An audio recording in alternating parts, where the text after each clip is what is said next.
So hello students, in this lecture we are going to simply understand Indian Constitution. Before proceeding towards the Indian Constitution, let me tell you what Constitution actually means. जैसा कि आपको पता होगा कि कोई भी country हो उसका एक कॉन्स्टिट्यूशन होता है और कॉन्स्टिट्यूशन होता क्या है, इसकी जो मीनिंग है वो देखने की हम कोशिश करेंगे यहाँ पे, और उसके बाद हम फाइनली जंप करेंगे इंडियन कॉन्स्टिट्यूशन पे। तो सबसे पहले जो कॉन्स्टिट्यूशन है ये फाउंडेशनल लीगल डॉक्यूमेंट होता है। लीगल डॉक्यूमेंट क्या हो गया, दैट इज़ लीगल, लाइक जो लॉ के अंडर एक्सेप्ट किया गया हो। इसके बाद हम देखते हैं ये क्या करता है, ये एक फ्रेमवर्क देता है कंट्री या नेशन को कि कैसे उसको अपनी गवर्नमेंट का स्ट्रक्चर बनाना है, किस तरीके से सिटीजन्स को राइट्स देने हैं और किस तरीके से गवर्नमेंट का रिलेशनशिप होना चाहिए उसके सिटीजन्स के साथ, एंड किस तरीके से हमें एक कंट्री को गवर्न करना है, वो चीज़ हम इसी कॉन्स्टिट्यूशन में अंडरस्टैंड करने की कोशिश करते हैं। और यहाँ पे जब हम देखते हैं ये कॉन्स्टिट्यूशन रिटन भी हो सकता है, ये वर्बल भी हो सकता है, ये रिजिड भी हो सकता है, ये फ्लेक्सिबल भी हो सकता है। तो यहाँ पे जब हम बात करते हैं कॉन्स्टिट्यूशन की तो हमने क्या देखा, कॉन्स्टिट्यूशन एक फंडामेंटल लीगल डॉक्यूमेंट है जो हमें यहाँ पे हेल्प करता है। किसमें? ये हमें हेल्प करता है अंडरस्टैंड करने में कि कैसे गवर्नमेंट को काम करना है, क्या हमारे राइट्स हैं, कैसे हमें किसी जगह पे इंटरवीन करना है गवर्नमेंट के साथ। और इसी तरीके से हम क्या देखते हैं, जो इंडियन कॉन्स्टिट्यूशन है ये एक ख़ास कॉन्स्टिट्यूशन है जो दुनिया में अभी पाया जाता है, क्योंकि आपको पता ही होगा जो इंडिया है is the largest democracy in the world.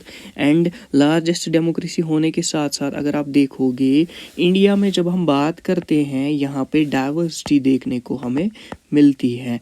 और डाइवर्सिटी जब हमें देखने को मिलती है, ये डाइवर्सिटी हमें जियोग्राफी में भी देखने को मिलती है, ये हमें अगर देखेंगे तो कल्चर में भी देखने को मिलती है। इसी के साथ साथ जब आप देखोगे ये डाइवर्सिटी हमें बहुत सारे ऐसी चीज़ों में, लाइक इन्वायरमेंट में, जियोग्राफी में, कल्चर में और हमारे जो बाकी वैल्यूज़ हैं उनमें भी डाइवर्सिटी देखने को मिलती है।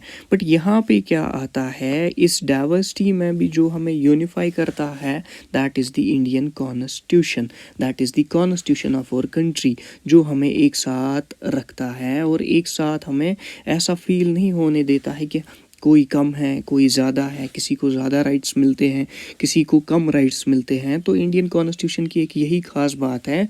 यहाँ पे जब हम बात करते हैं इंडियन कॉन्स्टिट्यूशन की, इसको अडॉप्ट किया गया था 26 जनवरी को 1950 में इसको हमने अडॉप्ट किया था। और इसी डे को हम क्या बोलते हैं, इसको हम बोलते हैं रिपब्लिक डे।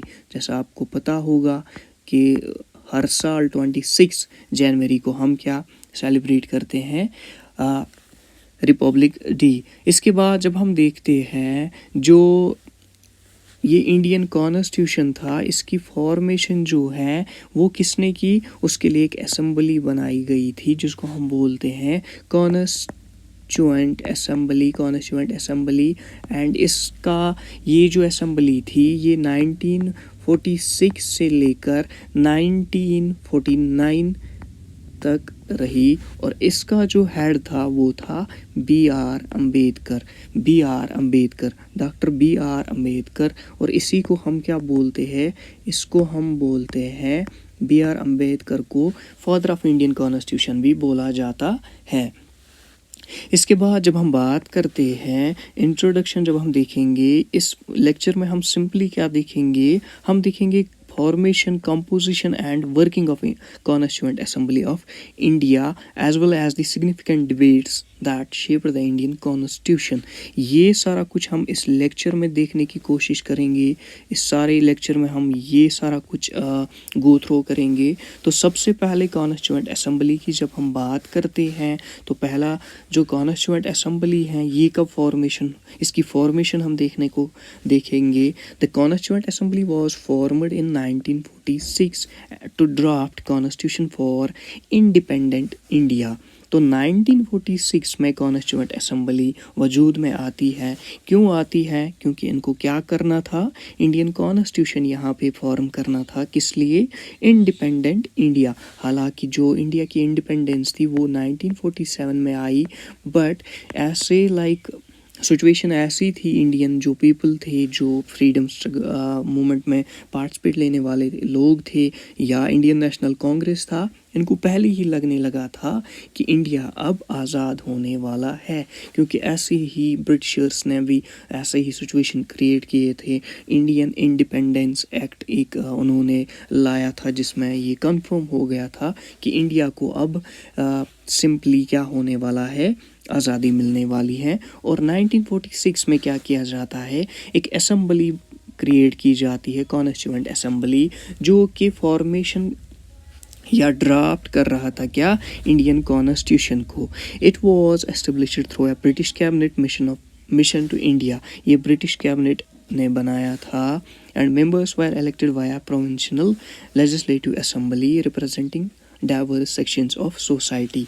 इसमें भी एक इलेक्शन हो गया था एंड लेजिस्लेटिव असेंबली ने इसको रिप्रेजेंट किया था, ये इलेक्ट किया था। और इसमें जो मेंबर्स थे वो हर एक सेक्शन में, हर एक ग्रुप में से थे।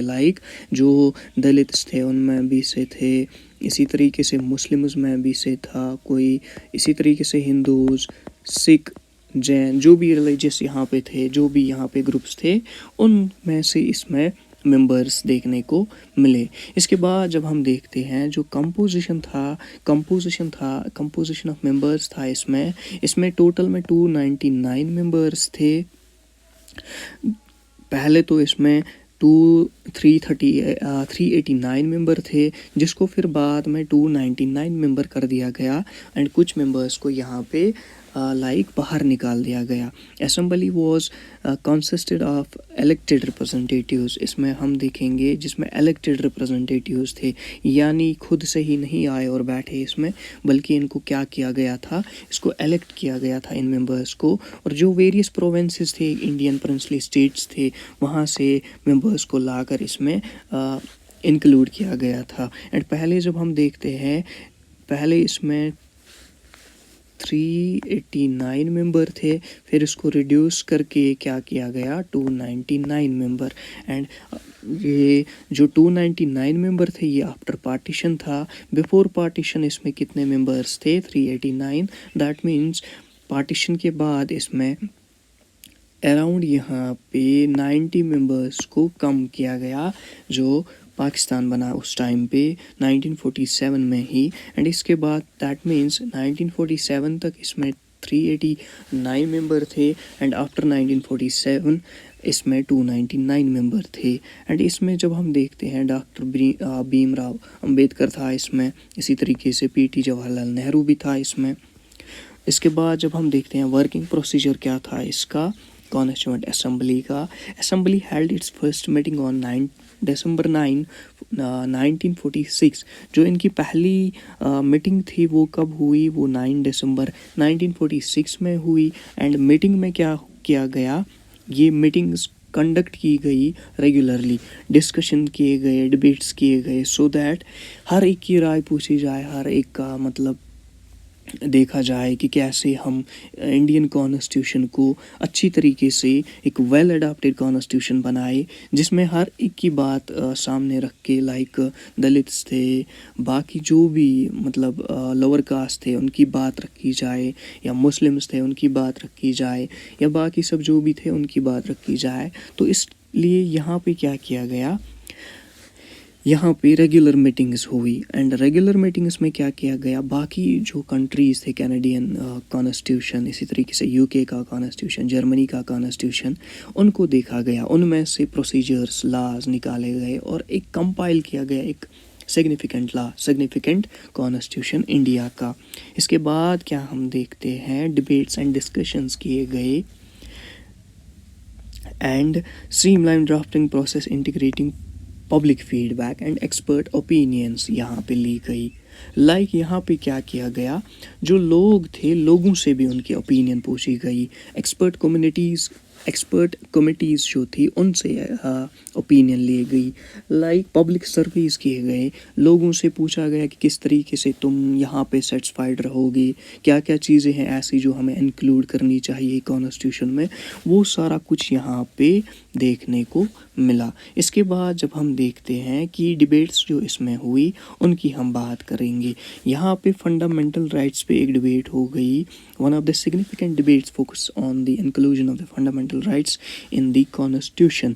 जो फंडामेंटल राइट्स होते हैं यानी इंसान के जो हकूक़ होते हैं जो उससे कोई नहीं छीन सकता, एंड ये जो फंडामेंटल राइट्स हैं ये इंसान को बाय बर्थ मिलते हैं, इनको भी यहाँ पे इंक्लूड किया गया, लाइक फ्रीडम ऑफ स्पीच, इसी तरीके से right to freedom of religion, इसी तरीके से लाइक फ्रीडम ऑफ एक्सप्रेशन, वो चीज़ें।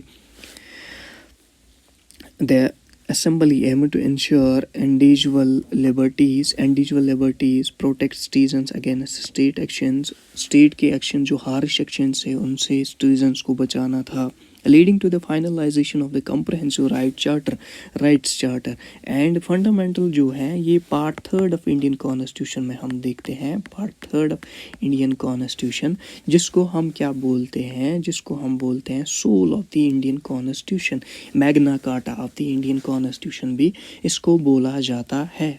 इसके बाद जब हम देखेंगे फेडरल स्ट्रक्चर मतलब क्या हो गया, जैसे हम देखते हैं यहाँ पे इंडिया में नियर अबाउट 28 स्टेट्स थी है अभी प्रेजेंट के टाइम पे, बट अगर हम उस टाइम पे देखेंगे उस टाइम पे नंबर ऑफ़ स्टेट्स भी यहाँ पे थी, बहुत सारे ऐसे पार्ट्स थे जिन पे अगर हम देखेंगे सेंट्रल का रोल लगता तो उनके साथ जस्टिस नहीं होता। इस वजह से क्या किया गया, इंडिया ने क्या किया, इन्होंने फेडरल फॉर्म ऑफ गवर्नमेंट यहाँ पे अडॉप्ट किया, सो दैट हर एक रीजन पे हम देखेंगे लाइक यहाँ पे क्या होता है, स्टेट गवर्नमेंट होती है एंड स्टेट गवर्नमेंट के साथ साथ सेंट्रल गवर्नमेंट होती है, और ये दोनों गवर्नमेंट जो है ये कोऑर्डिनेशन में काम करते हैं, सो दैट हर एक मतलब जो भी मसाइल हैं लाइक सिक्योरिटी है, फूड एंड बाकी सब है, इसी तरीके से ट्रांसपोर्ट, कम्युनिकेशन, स्ट्रक्चर, बाकी सब रोड एंड डेवलपमेंट अथॉरिटी, वो सारा कुछ ये आपस में डिस्कशन करके एक दूसरे के साथ एक कंबाइंड वे में काम करते हैं, सो दैट